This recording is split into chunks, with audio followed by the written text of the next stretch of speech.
I broke one rule in 19 years of marriage. It was enough. For 19 years, I did everything right. I want you to sit with that number for a moment before I tell you anything else. 19 years. I woke before dawn every one of those mornings. I kept a clean house and a full table and a quiet mouth. I raised 4 children inside the faith. I attended every service, every frolic, every community gathering that was expected of me. I submitted in the ways a wife is supposed to submit, and I yielded in the ways a wife is supposed to yield, and I folded myself into the shape of a good Amish woman so completely and for so long that I genuinely could not have told you, in year 17 or year 18, where the shape ended and I began. 19 years of doing everything right. And then I did one thing that was not right, by the community's definition. One thing, and it was enough. It was more than enough. It undid the 19 years, the way pulling one thread undoes a seam, quietly, completely, and suddenly you are holding something that no longer holds together. My name is Miriam, and this is Miriam the Amish, the channel where I finally say the things my community would never allow me to say out loud. I grew up Old Order Amish in Lancaster County, Pennsylvania, and I left a few years ago. If you want to hear the truth about Amish life from someone who actually lived it, please subscribe, like this video, and turn on the notification bell so you never miss a story. There is still so much I have not told you. Now let me tell you what the one thing was, because I know that is the question sitting at the front of your mind, and I want to give it to you plainly before I build the rest around it. The one thing I did was speak to a woman who had been placed in the ban. Not a stranger, not someone I had sought out for any complicated reason. My oldest friend, someone I had known since before I had a full set of teeth, who had been shunned 6 months before for reasons I am not going to detail here because they are hers and not mine to put into the world. She and I had not spoken since her shunning was declared. I had kept the rule the way I had kept all the rules, not because keeping it was easy, but because I had 19 years of practice at making difficult things look like they were not difficult. And then, one afternoon in early spring, I saw her at the edge of the market, standing alone near the fabric bolts, and she looked up and our eyes met, and I walked over to her and I said her name, just her name, and I put my hand on her arm for a moment, the way you touch someone you have missed. And then I bought my fabric and I went home. That was the one thing. Her name and my hand on her arm for 30 seconds in a fabric market on a Tuesday in April. By Thursday, the bishop knew. I want to explain something about how information moves inside a close community, because the speed of it still astonishes me even now, years outside that life, when I think back on it. An old order district is typically not a large group of people. Ours had perhaps 60 families. Everyone knows everyone, not in the vague social sense that word sometimes carries, but in the specific, granular, generational sense of people who have built their entire lives in the same square miles, who have attended the same services and shared the same meals, and watched each other's children grow from infancy to adulthood. In a community that size, there is almost no such thing as a private moment in a public space. Someone is always within eyeshot. Someone always knows someone who was there. The network of witness is total, and it operates without any particular malice. It is simply what happens when people live close enough and long enough that they become each other's entire context. By Thursday, the bishop knew, because someone at the market had seen me, and had understood what they were seeing, and had done what they understood a faithful community member was supposed to do, which was to make sure the leadership was aware that a member had broken the ban. This is not gossip in the way the outside world understands gossip. It is accountability. It is the community maintaining its own structure by ensuring that no breach goes unwitnessed and no witness goes unreported.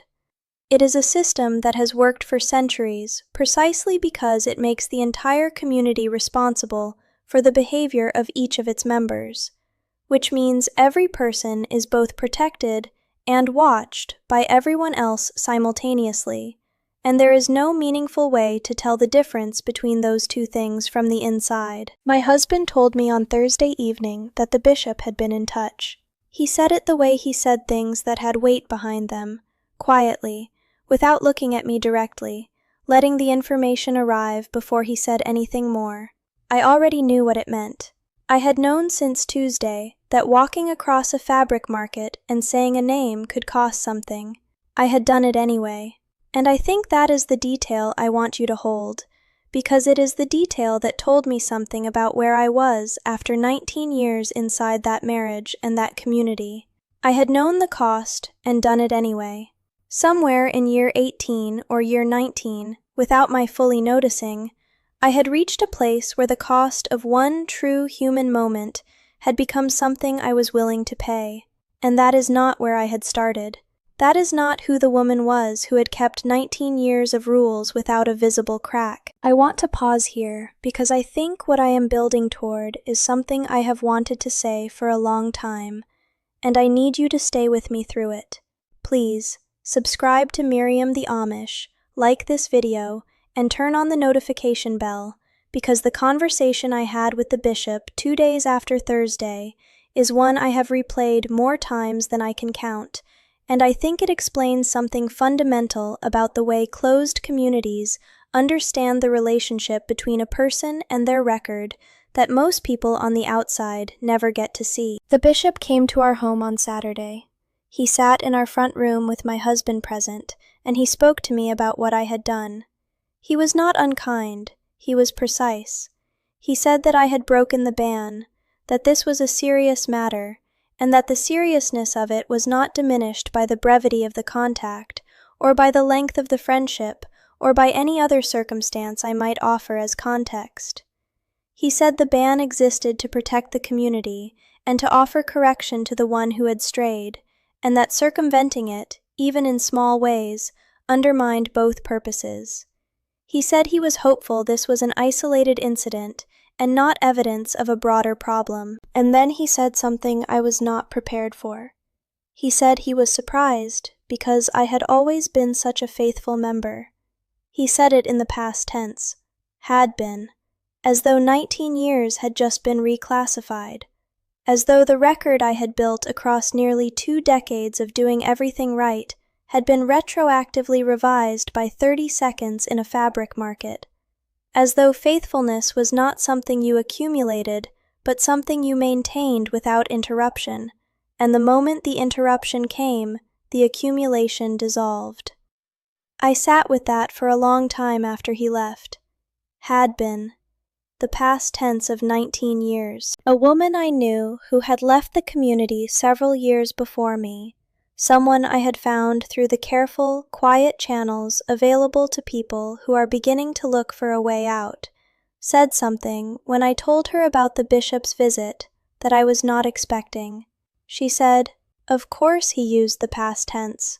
She said it without surprise, without anger, almost with a kind of weary recognition. She said, "A community like that does not bank your faithfulness. It rents it. You do not own the record you build. You hold it on condition. The condition is continuous, perfect compliance. The moment the compliance breaks, even once, even for 30 seconds, the record reverts. You do not get to keep what you built. You only ever got to borrow it." I had never thought of it that way. I had understood, at some level, that the community's approval was conditional, but I had believed, in the way you believe things that have been true for so long they feel structural, that 19 years meant something, that it had weight that would hold when something small went wrong, that the account I had built was real. What the bishop's past tense told me was that there was no account. There was only today's compliance, and today's compliance had a crack in it. In therapy, I found language for the specific grief of that Saturday afternoon. The grief of discovering that the record you had spent 19 years building did not belong to you. My therapist called it conditional belonging, the form of community membership in which acceptance is extended fully only while behavior conforms completely, and which therefore is never truly secure, regardless of how long it has been held. She said that conditional belonging is one of the most psychologically costly forms of community membership because it requires the member to be always performing, always maintaining, always aware that the belonging can be withdrawn at any moment by any breach, regardless of history. She said the exhaustion of that kind of belonging is cumulative and profound, and that most people inside it do not recognize the exhaustion until the day they stop being able to perform, and discover in that moment that they have been performing all along. I had been performing for 19 years. I had not known it was a performance because I had never stopped long enough to feel the exhaustion underneath it.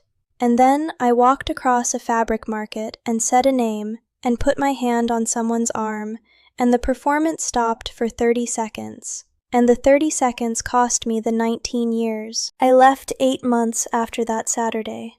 Not because of the bishop's visit exactly, but because of the past tense.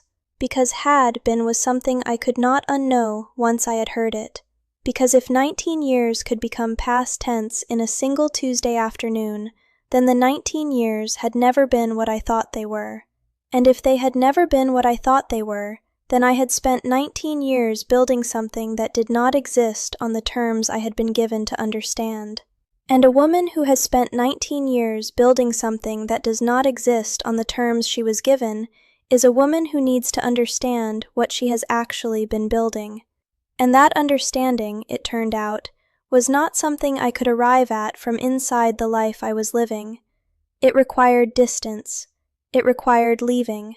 It required the particular clarity that only comes when you are finally far enough away from a thing to see its actual shape. If you have ever kept every rule for years and discovered that your record did not protect you when one thing went wrong, I see you. If someone has ever used the past tense about you and collapsed a history you had spent years building into a single moment of imperfection, I see you. If you have been performing belonging for so long that you did not know it was a performance until the day something stopped you and you felt the exhaustion underneath it for the first time, I see you. You were not faithless. You were faithful for 19 years in ways that cost you more than anyone around you was required to acknowledge. And the 30 seconds that undid it were not a failure. They were the moment the real you walked across a room toward someone you loved. And that person, the one who walked across the room, is worth more than any record built on the condition of staying still. If this story reached something in you, please subscribe to Miriam the Amish, like this video, and turn on the notification bell so you never miss what comes next. There is still so much I have not said. Until next time, choose your freedoms wisely. They might just save your life.